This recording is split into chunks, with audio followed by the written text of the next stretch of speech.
challenge that time, Colour. Evans being tested in the tackle. O'Driscoll. Struttle. Struttle sort of ball, and Struttle going. O'Driscoll with hand to try and get back, having kicked that ball to Struttle. This is Kerr. Evans. Turner Hall. Well, he's done a lot of good in this first half, Jordan Turner Hall, but that time it didn't quite work. Well, trying to play soft hands on the gain line, didn't quite have the subtlety there. Terrible kick from Brian O'Driscoll. Because that's the ball that Struttle lost. Half the trouble if you kick to Struttle like that. He's taking his legs on his foot, scrum down, you forward. But his side will get the put in this time. Well, this is what you do not want to do. Let a ball stand up, let him counter. He's got great acceleration, but of course O'Driscoll is the man in the end who atones. He just doesn't want to get this Harlequins right wing moving. He's such a balanced, sinuous runner. But watch O'Driscoll now. In he comes, and he doesn't make the tackle. He gets up as fast as you like. There's no centre in the world more adept at making the tackle, bouncing up and getting that wide angle. He's brilliant at it. Harlequins driving through there, and in the end there was nothing in front of them. Care to Monia quickly. Monia showing great strength here, the winger. It's real Contepomi. Here's Evans. Turnover ball. No, O'Kelly. That was brilliant from O'Kelly. O'Driscoll onto Fitzgerald. In comes Whittaker. He was being hustled out of it by Kerr, and then 3 or 4 Harlequins through very quickly indeed. Advantage being played to them. It's the first time Danny Kerr has got the better of Whittaker, and it's an area Quins would want it. Whittaker extremely slow there, and Danny Kerr just thinks, mate, that's 3 steps too many. I am going to have you there. Whittaker has to be faster than that. Kerr, he needs to get his hands on Whittaker a lot more than he has so far. Contepomi is still receiving treatment after bouncing off Monia. But Monia meant business. He really comes hard at him. Watch the body angle. Bang! He's gone in. That's forearms. It's legitimate. But the Argentinian, who is a big, strong defensive player, absolutely laid waste there.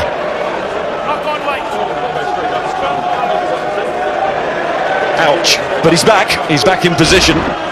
But that is the case for tackling around the ankles.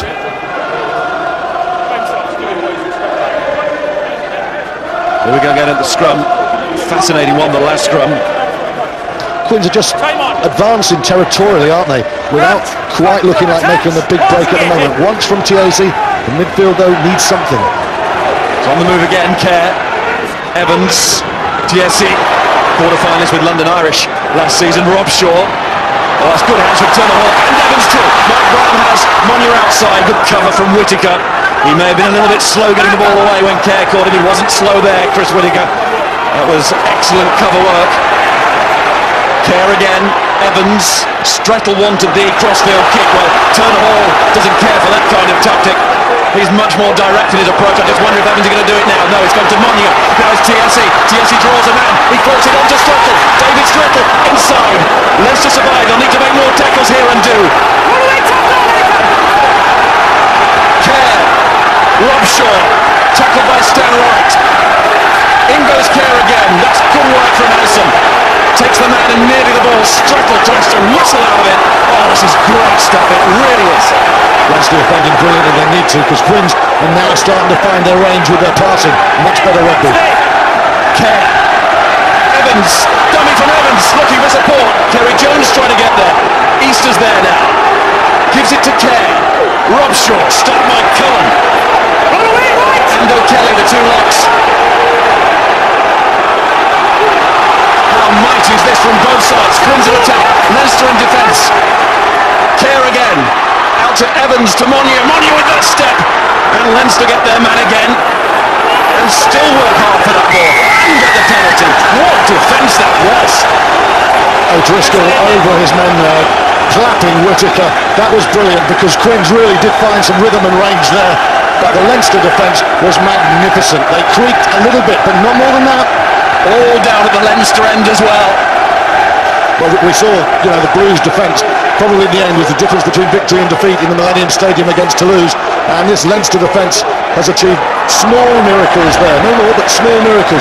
but Quins, they got their fast men where they wanted to. Monya tries to pick on the outside, and look at Whittaker, their number 9. O'Driscoll is over the top, and when the penalty is given, Brian O'Driscoll's reaction, quite something. Darcy, Whittaker, keep your eye on this. Darcy's position, the number 9 over the ball. The penalty is given because of holding on, and Brian O'Driscoll, it's as if his team had scored a try.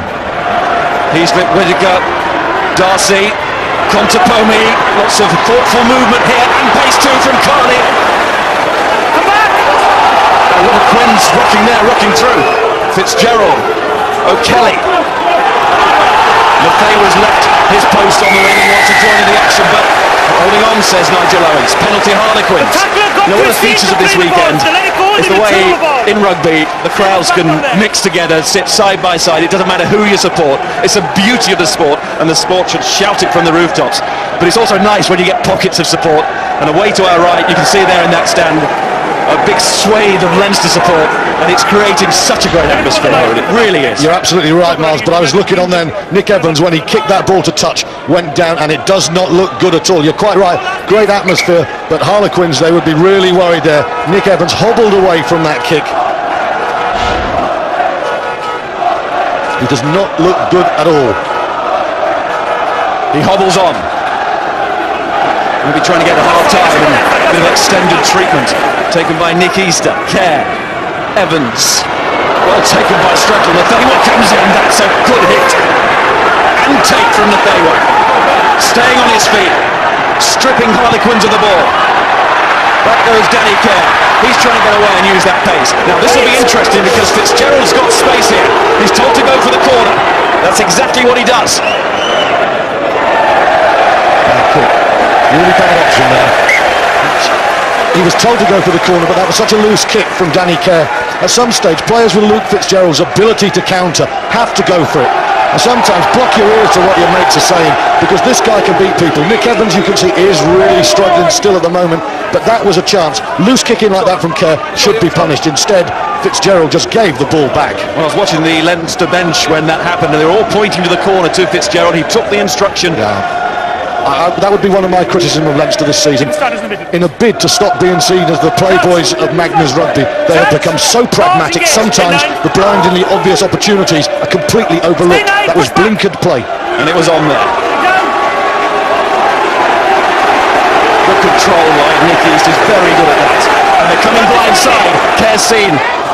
But he can't find Evans. But he's going to get the penalty anyway because Leinster lost their binding there as the scrum creaked over halfway. The Harlequins scrum have got Leinster in problems at the moment. You know, Richard said to Graham Simmons, we will attack their scrum, and they're doing it. Now notice, Nick Evans is no longer kicking to touch. I know Mike Brown uses his left foot, but earlier in this game, Evans was using the right foot outside of the boot. They're trying to take some of the pressure off their Kiwi fly half. But this scrum again is very solid. The front 5, very powerful. It's a platform, but Leinster's defending it. All other areas has been magnificent. Well, Evans started the season with a knee injury, of course, and his latest problem has been around the ankle area. Here's Turner Hall looking for Evans on that arc. Good from Brown to Monya. Monya just slings it inside, more in hope because of that Leinster defence again, which has been up to every raid from Harlequins so far. Nice tricky stuff from the Harlequins midfield. Yet again, Jordan Turner Hall is coming hard and fast, and Quins are sometimes using him and sometimes they're just playing wider off him to check the midfield, but they're just not checking him far enough, and Leinster are scrambling brilliantly. Brilliantly. If you're just joining us, Munster lying in wait already into the semi-final, having slaughtered the Ospreys.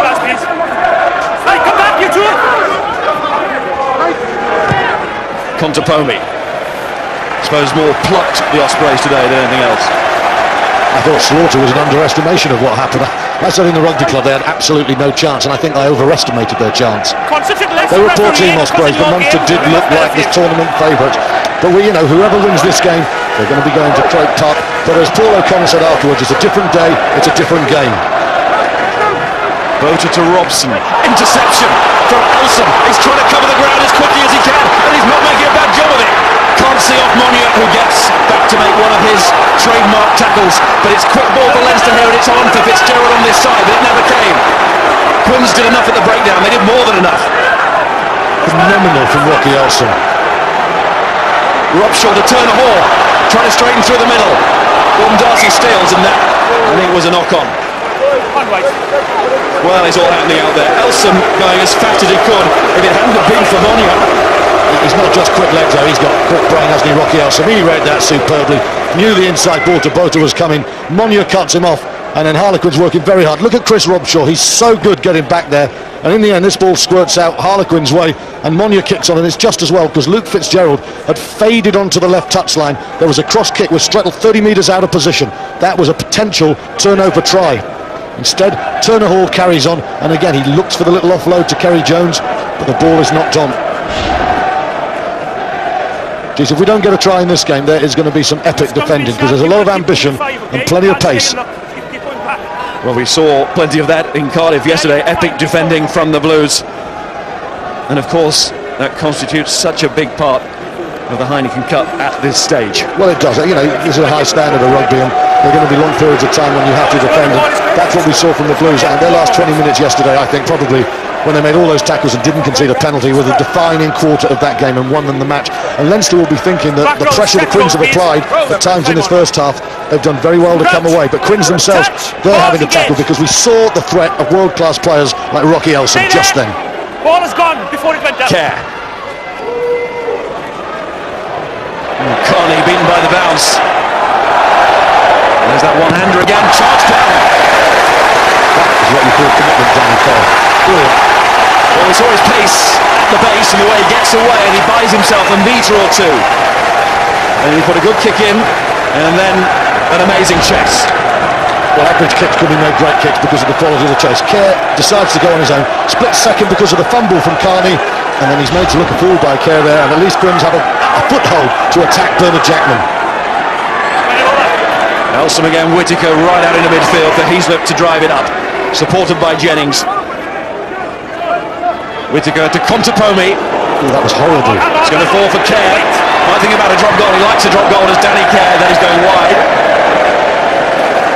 The decision to go for the drop goal, for those of you who watched against Bath, was perfect. That was a bad one. Down to the front line, Tyrone. Yeah, just another point on Ugo Monia standing in the defensive line when Rocky Elsom makes his break. Monia, there's no blindside at home there, and he has to do so well to track back and make that tackle. But it's tough on Monia. I'm not sure that defensive pattern's working. Sorry, Tyrone, that's the